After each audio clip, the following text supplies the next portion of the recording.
Hey, welcome to TAOS Podcast. Amen. Breezy's here. I am so glad. I'm here. Amen. Jesus is alive. You're alive. I'm That's still a miracle. alive. That's Hello. a miracle. I heard some rumors. Okay. Yeah, No. there's some rumors. No, but we're here. Welcome to TAOS Podcast. You can see we have a shiny thing here. It's nice. We got a man. map of the world because the nations are always on our heart. Definitely. And Jody wanted me to change out the podcast thing from her one. Absolutely. So it's like, okay, we Exactly. do love the nations, but it's also obeying our wives, which is the first point of our podcast. Yeah, That's we're going right. to talk about that. That's right. Obeying your wife so you live long and prosper. But Pastor Chris, it's so good to have you here. It's so awesome. amazing to sit down, Yeah. finally launch TAOS Podcast. And first of all, how are you doing? What's been going on? I know you're traveling a lot. You're getting around. What's been happening? I'm getting the opportunity to get out there and meet with pastors. One of the biggest thrills for me was just recently. I've been working with a church, when I was the president of Elam Fellowship, but it continued because my relationship with churches, pastors, leaders is still going on, Correct, regardless of my title and my role, and because that's who I am as a shepherd and shepherd leader. And so I love pastors. Carol and I, we love pastors and their families. And one great story, just a couple weeks ago, I was invited to a church. The pastor who I have been really good friends with, this is one of the churches that's been around Elam Fellowship for years. And we helped a pastor about 6 years get into that church. Wow. And that pastor passed away through cancer last December. So I've been working with that church, along with others, to see him get a pastor. And last week I got to go. They asked me to come, and they said, could you speak, because we're going to vote on another guy. And it was so cool because the former pastor who passed away, his wife was on the front row, and I got to speak a word that really ministered to the past, the present, and the possibility of the future. That's and awesome. He got a unanimous vote. And did he? He's awesome. I thought you were going to say he didn't get it. No, I'm joking. That would have been difficult. Fortunately, I said, if you continue to move in the direction it seems the Lord is leading, it's going to be a home run. And then gave him. You want unanimous too. That's awesome. But it was a unanimous vote, and I told him, I said, by the way, that'll be your last unanimous vote. So principle number 2. Principle number 1: love your wife and listen to her. Number 2: when you get the unanimous vote, savor it because it's not going to last forever. Put a plaque up there. And do I know who that is? Can you say the name out loud? Or no? The guy's name is Sam Lamana. Sam Lamana, okay. And I've bless you, Sam, wherever you are, man. I never met him before last week, and he lives right there in Oneida, about a quarter of a mile from the church in that's Oneida, awesome. And New Hope Church in Oneida. And that's amazing. They have a new pastor. There's going to be an installation service, and but that's Praise the kind God. of thing that I've been doing, and then helping other churches with transitions, and almost every single day I get a phone call. I got one yesterday. I was with a pastor yesterday in a meeting, just one-on-one, dealing with stuff that he was facing, dealing with, and they also talked to me about stuff I'm facing, and and I was right over, coffee and tea yesterday for 4 hours meeting with a pastor. So praise God. Almost every day. That's why we need you, Breezy. That's why we need you. Yeah, I need to stay alive. That's for sure. You're truly a pastor of pastors, and I think that's what makes TAOS, the art of shepherding, so awesome. Yeah. Is that, which first of all, you named it. Okay, I just sent you a text. Yes. Maybe November of last year. Yes, that's right. And I said, hey, let's do something for lead pastors. Yeah. And let's go after the pastoral couple. Yeah. So a lot of pastors, they're the lead pastor, and their wife or their husband is with them, but not a pastoral role. So we're let's do something for pastors and their spouses. That's good. And then also there's pastoral couples like you and Carol, Jody, myself, Jimmy and Lori Bolton, shout out. There's other couples that carry this pastoral ministry together. We also want to do something for them. Yeah. So I just sent you a text of an idea of let's do something. And you as always were like, dude, let's do it. Let's go for it. Right. Not asking how much is it going to cost, who's going to be involved. They're just let's God's breathing on this. Yeah. And then I said, what should we name it? And you sent back almost immediately, The Art of Shepherding. Yeah, The Art of Shepherding. The Art of Shepherding. The Art of Shepherding. Okay, TAOS. It's an acronym. People are getting all spooky with what Latin word is that? Is that? Exactly. Listen, call Sister Sylvia. She'll explain it. She'll give you the Latin, the Greek, and the Hebrew and all the things. She'll explain it. Yeah. But this is simply just an acronym of The Art of Shepherding. The Art but of Shepherding. What you just shared, though, is your everyday life. You're loving on pastors. You're loving on leaders and encouraging them.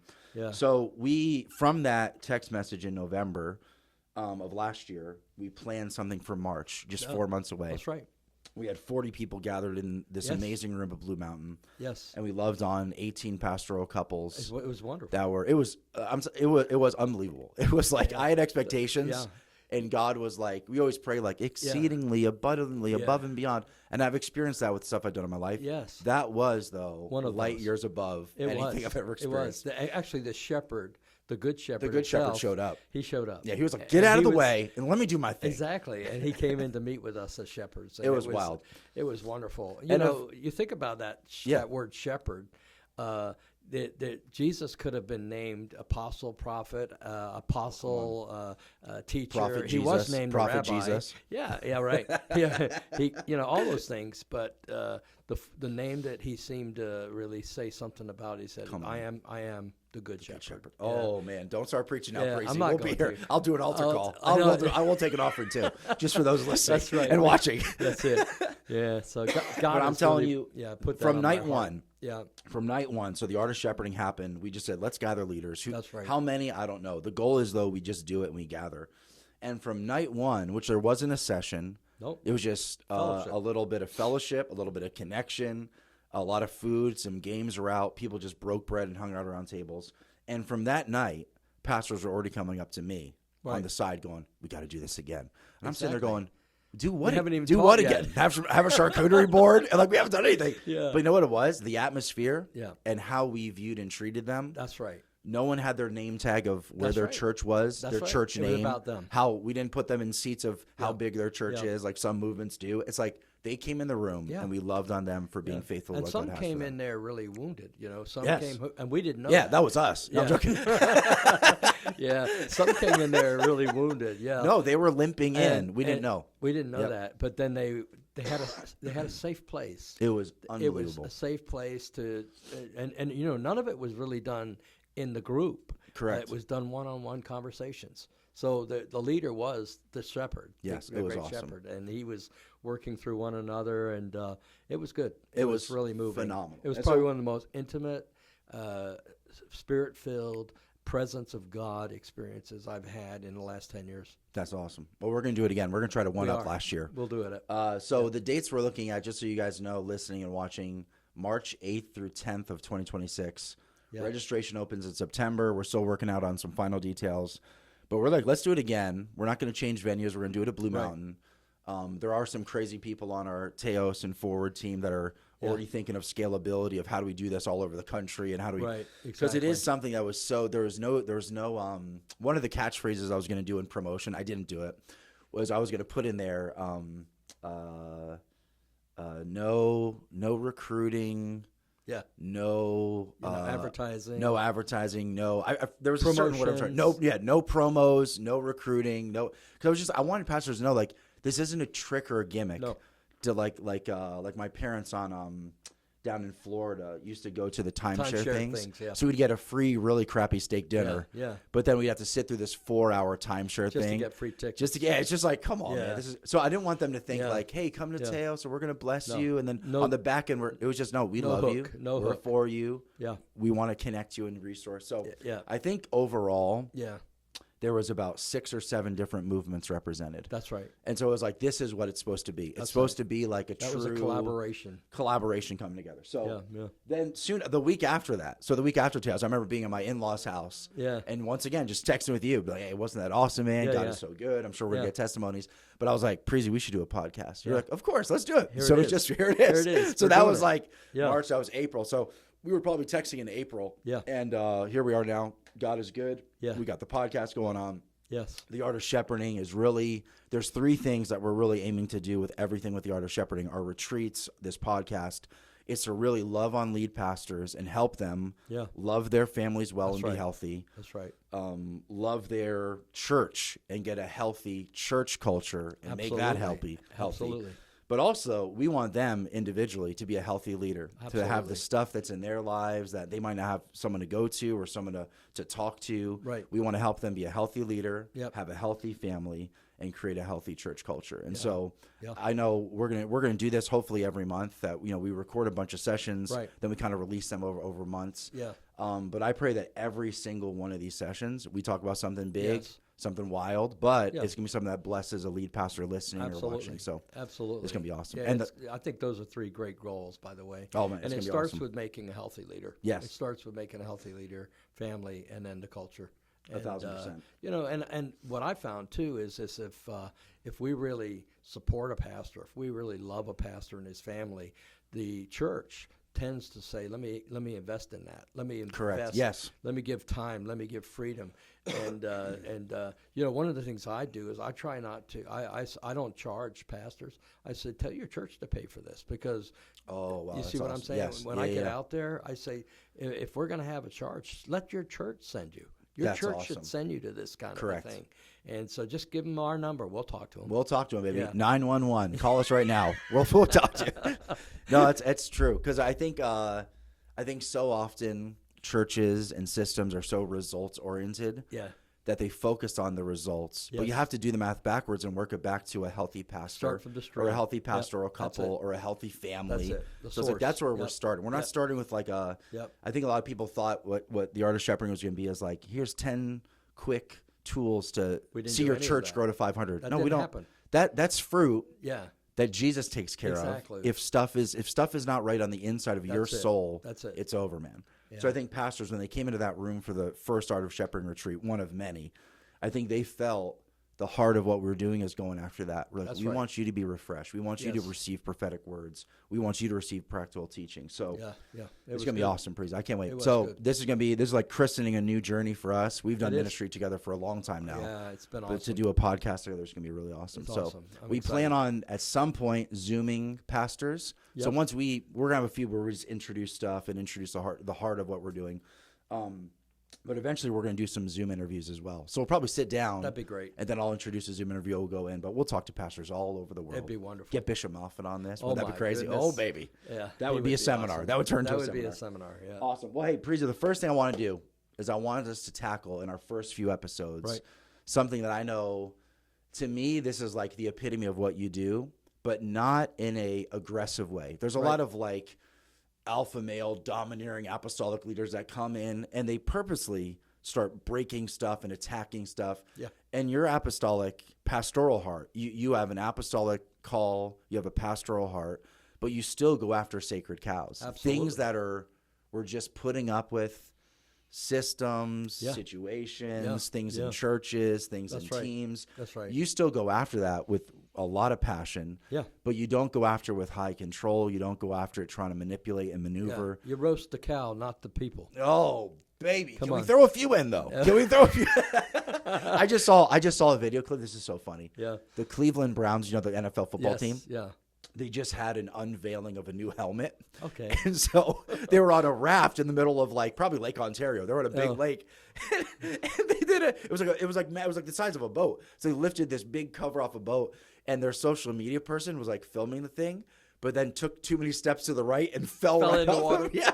So I'm saying, as we roast the cow, maybe some people can record it. Maybe they take some steps and fall in. But no, but honestly, this is in working with you on your team, in watching you, even what you're doing now in this role, you're helping leaders and you're helping systems and you're helping many different flotilla of ships is what you used to call when you led in fellowship. Is you're not just setting one vision.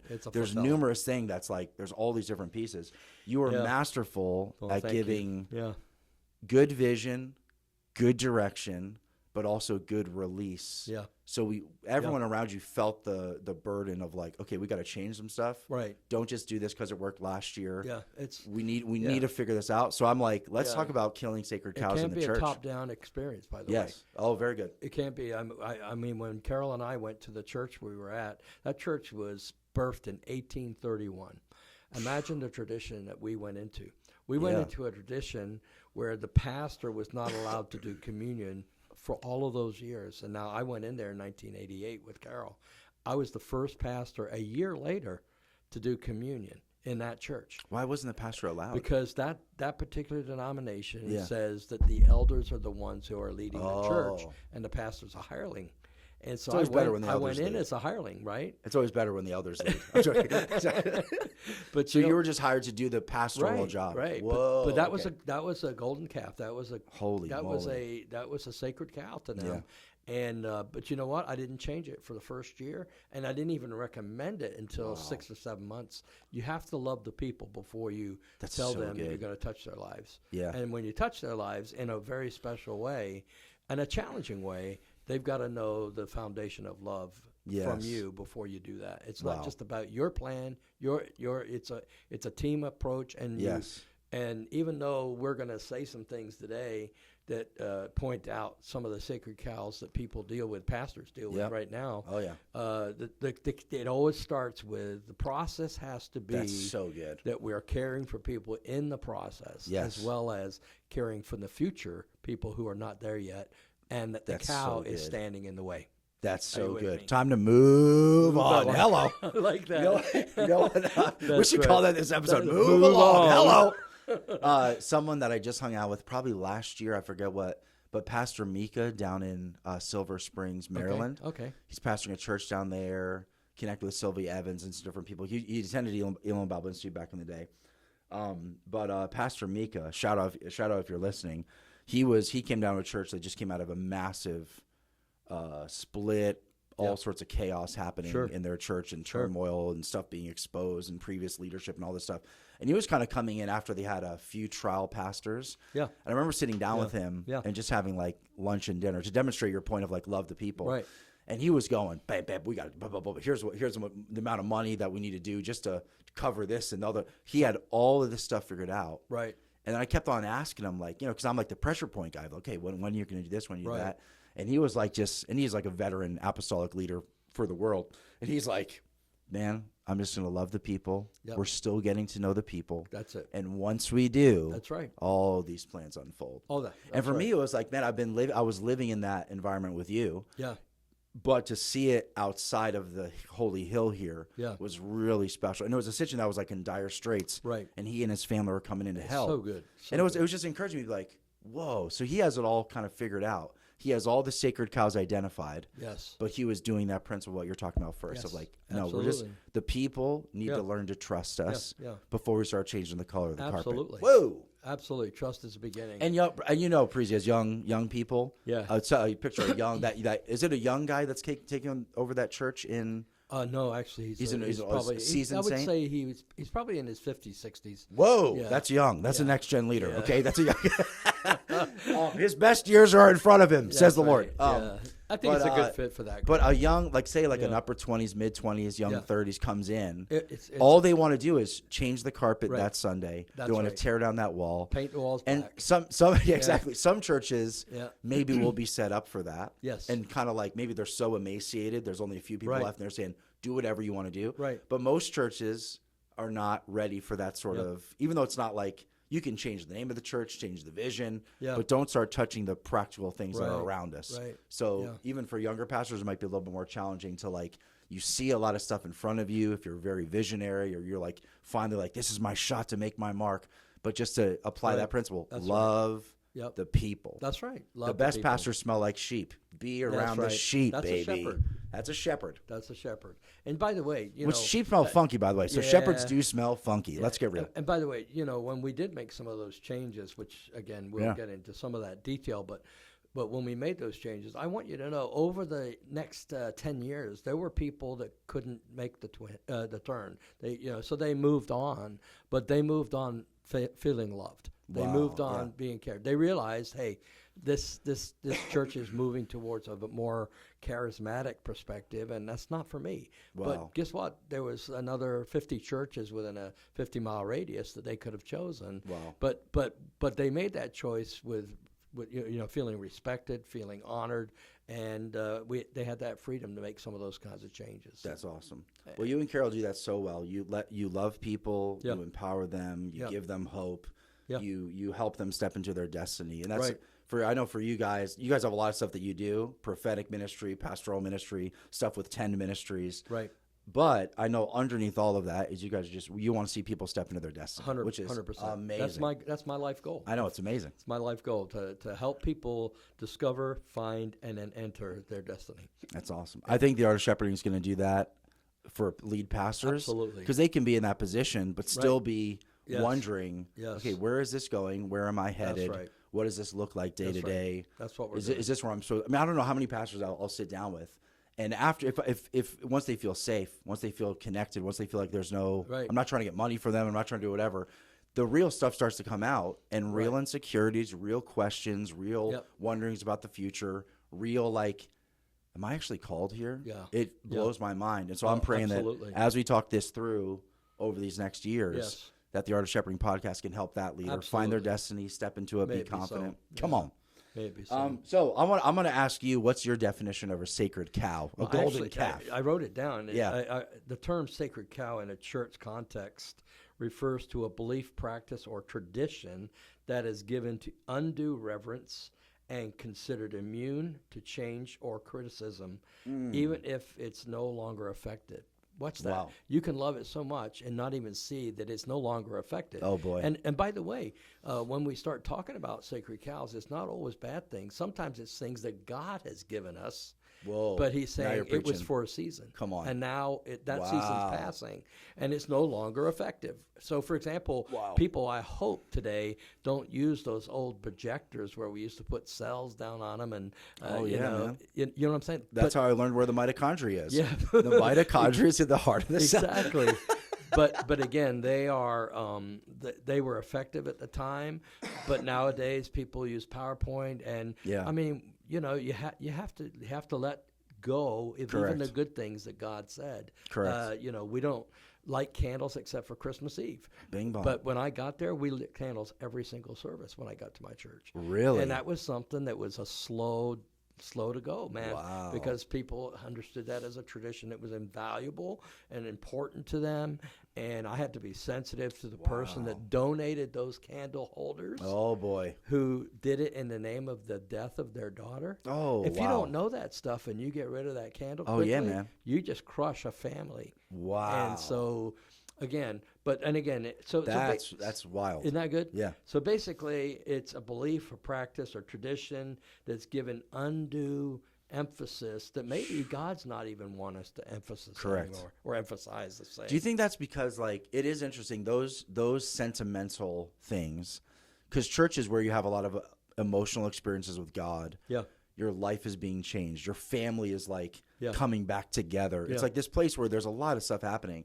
Do you think people just then get tied to those traditions because they're so sacred to them? Right. But then it becomes strange, and this is where it becomes a sacred cow, is when you're fighting for that thing more than you're fighting for the mission of God. Absolutely. So you're like trying to protect it at all costs, but it's like that is absolutely worthless when it comes to the mission of the church. Exactly. But I don't want anyone to, you know, I like the example of the woman and the candle holders. That's a very sentimental, valuable thing, and it makes sense that she would have a emotional attachment. So when the church uses those, yes, we're honoring God, but that's in honor of my daughter. Exactly. It's like, oh my goodness, where do you go? So I don't want people to feel like if you have a sacred cow, because I think we have sacred cows, and I think the church today has sacred cows. Let's paint the room black. Let's get all the windows out like it's a casino. What do we like, wear? We have stuff now. Clothes.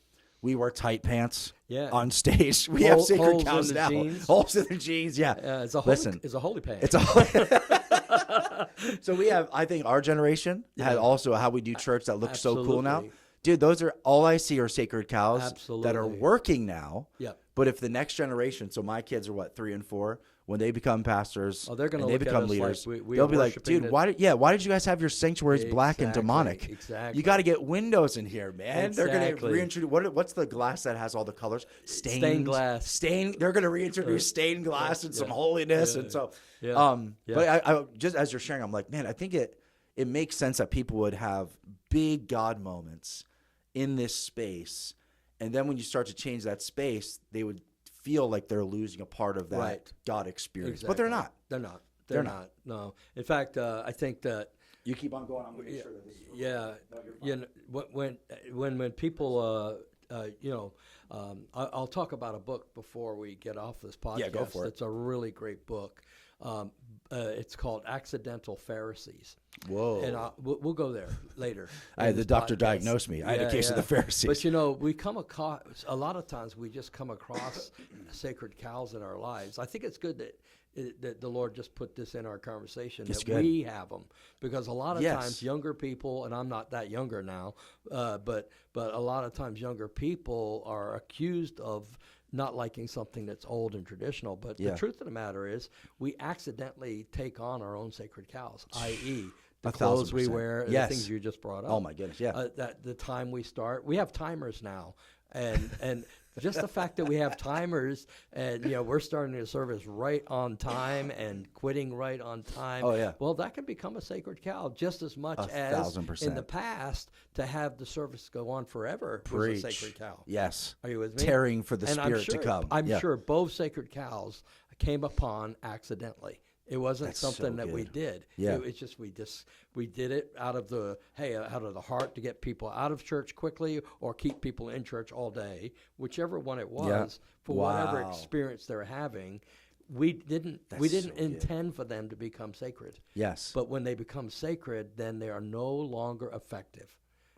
They become weaker in the effect because all of a sudden we start to say, well, what is God moving? How is the cloud moving now? Are we going to get stuck on just this location, going around the mountain over and over and over and over? Whatever it is, we can get stuck, and we want to be unstuck. That's so good. Yeah, and for young leaders to capture that too, which you might have a cutting-edge idea, don't belittle it. Go for it. Go crazy. A good friend of mine and someone that really wants to be involved with the art of shepherding and forward. Yeah. His name's Joseph Gilchrist up there in Watertown. I know Joe Gilchrist, And I'm telling you, man, that boy has crazy ideas. Yeah. Like game changers that I want every church in America to go after. Yeah. But he also walks in a tremendous wisdom and a tremendous understanding that the stuff he's doing now won't work in the future. Right. That what he's doing now is because God is breathing right now in Watertown. Yeah. New life is exploding with growth, young families, new converts, new souls. Yes. It's unbelievable. It's amazing. It's revival. Yeah. But he knows that they're not just going to copy and paste that next year. He's going to constantly get his team leaning in saying, God, okay, you've called us. Here's our mission statement. Here's our vision statement. But now how do we express that right now for this day and age? Yeah.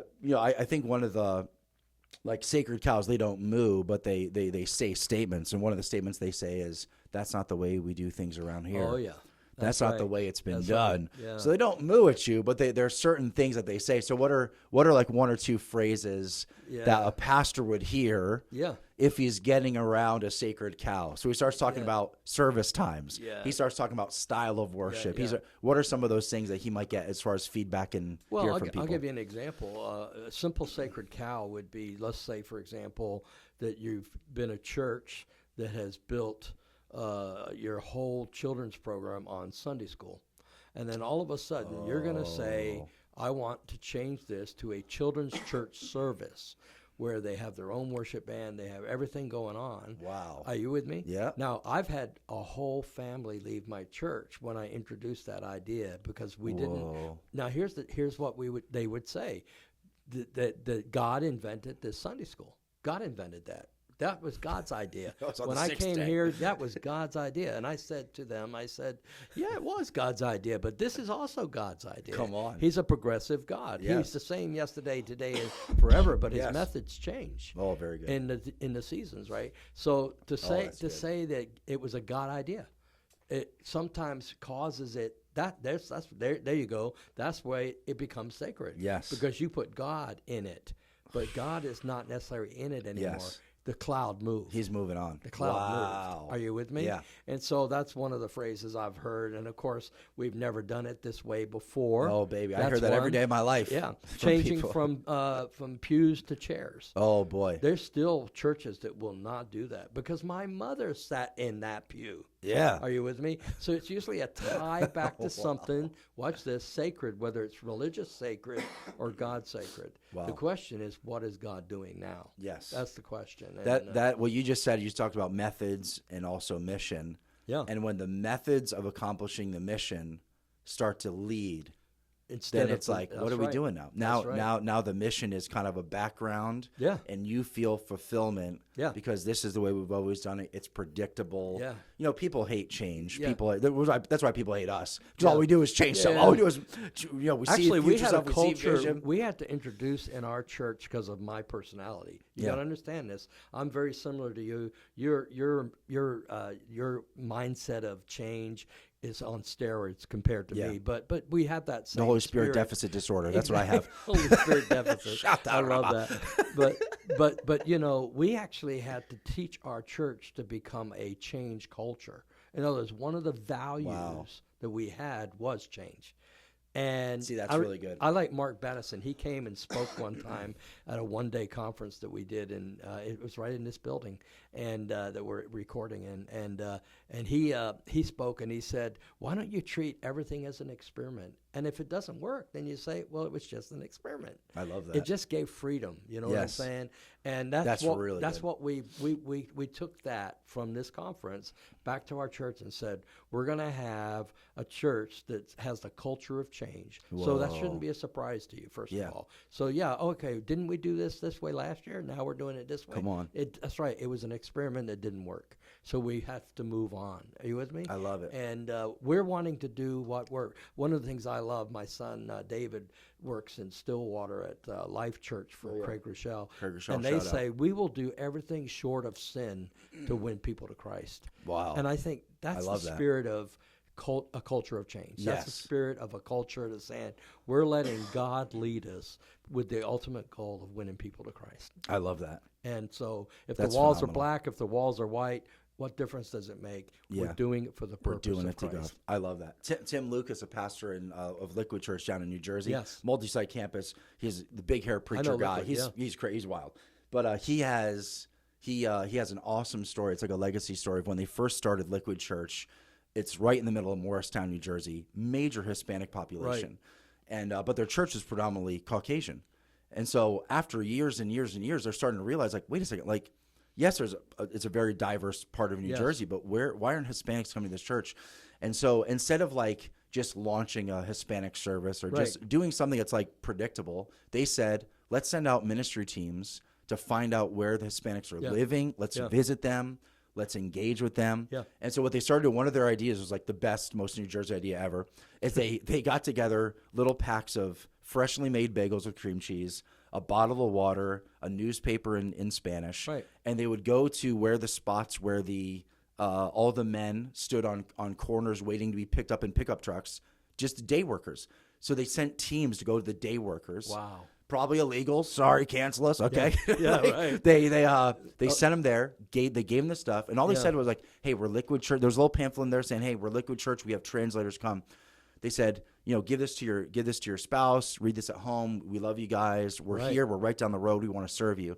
Yeah. Well, now they didn't come to church, but they got home and handed it to Mamacita. And then their wives started bringing their kids and their grandmas and their grandfathers, and also entire families of Hispanic heritage showing up in an amazing way at Liquid Church. And it was because they asked the question. It came back to this original question: who is not here yet? Right. And they evaluated their scenario. They were like, we're mainly Caucasian. Who's not here yet, though? Why are there no Hispanic? It's a majorly Hispanic area. What's going on? Yeah. Methods would say do it this way.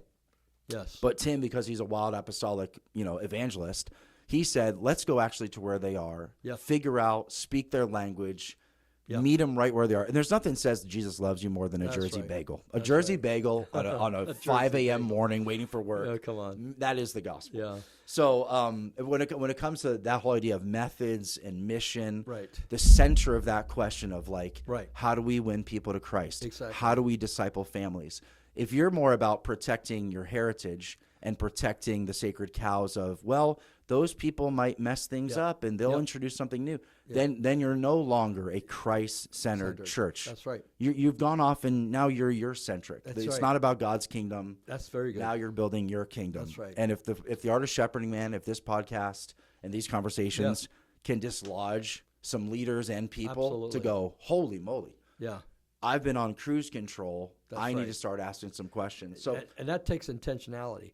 So this pastor you were talking about, he had to intentionally change things 1,000%. and intentionally go reach them. Yes. And then guess what? Intentionally receive them. Very good. So, very good. And I'll make excuses. That's not right. go, well, I guess this is a whites only church, I guess exactly. we're white. He wasn't satisfied. No. He knew Walmart can bring every culture into their place to sell whatever they want. Why can't the church? We need some more greeters, I think. That's right. At church. That's what we did. That's right. We learned. I'm thinking through the stuff that you're saying, Preezy, and I'm going, okay, so if I'm a pastor listening to this or watching this, a major takeaway from this conversation already is that like the idea of, okay, say you're a leader trying to address some sacred cows stuff in your church, some things that you want to change, but it's not going well. That idea that you introduced that you took from Mark Batterson in your church is a phenomenal, easy takeaway of just like, hey, let's try something. Let's experiment. Let's just experiment. You're going up against 40 or, in your case, 100+ years of tradition. Right. So don't try to change everything for the next 100 years. That's Say, right. hey, let's try something for the next 6 months. Let's one thing. Let's bring one thing and try it for a little bit and win their trust and make them a part of it. Yeah. I think it's a great way because sometimes if I know I do this with myself, even though I'm fun, loving, whatever. But when I come up against a real stronghold that's strong, sometimes I get just as strong. Yeah. Then all that does is create chatter and create chaos and create splits. But if you as a leader can embrace that heart of humility and also the idea of like, well, hey, this might go south, but I feel God calling us to do it this way, or plan another church, or start a new service, or I love what they've done here at even our Jody and our home church now, Elam Life Church. They have a chapel service in the morning, so before the main service. That's right, and it's for the seasoned saints, the white hairs we call them. But it's something that's a chill service, acoustic guitar or keyboard. It's relaxed. That's right. It's them saying, how do we do something creative? That's right. That our older constituents and congregation love, but we're not making the entire enchilada do that. But it's a new way and a new vision.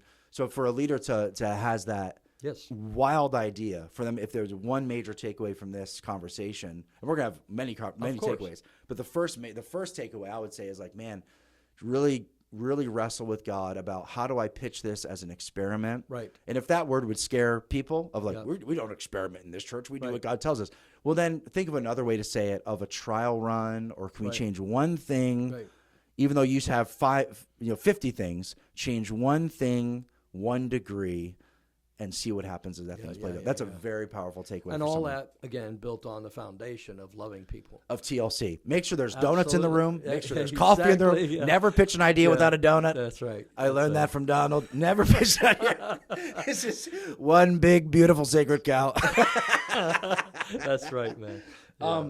So any other thoughts, please? Like we'll end this one now. We'll jump into another podcast soon. Yeah. But any final thoughts here closing this episode? That's just like on this idea of like what is a sacred cow. In our next episode, we'll dive into some actual strategies and some of the cows. Some of the we're going to jump.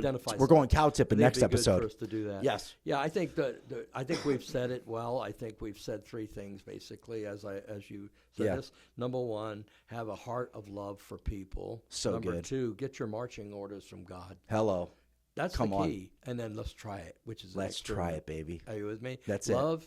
Get your marching orders from God, not from your old traditions, not from that thing you're stuck on. Not from ChatGPT. Keep it. That's right. Get it from God. Yes. And then 3, go ahead and experiment. Come on, man. It's time to barbecue. It is. All right, love you guys. Thanks for listening. Thanks for watching. Yep. And we're gonna take the next few episodes and just continue to talk about sacred cows. Good. Awesome. See ya. Yep.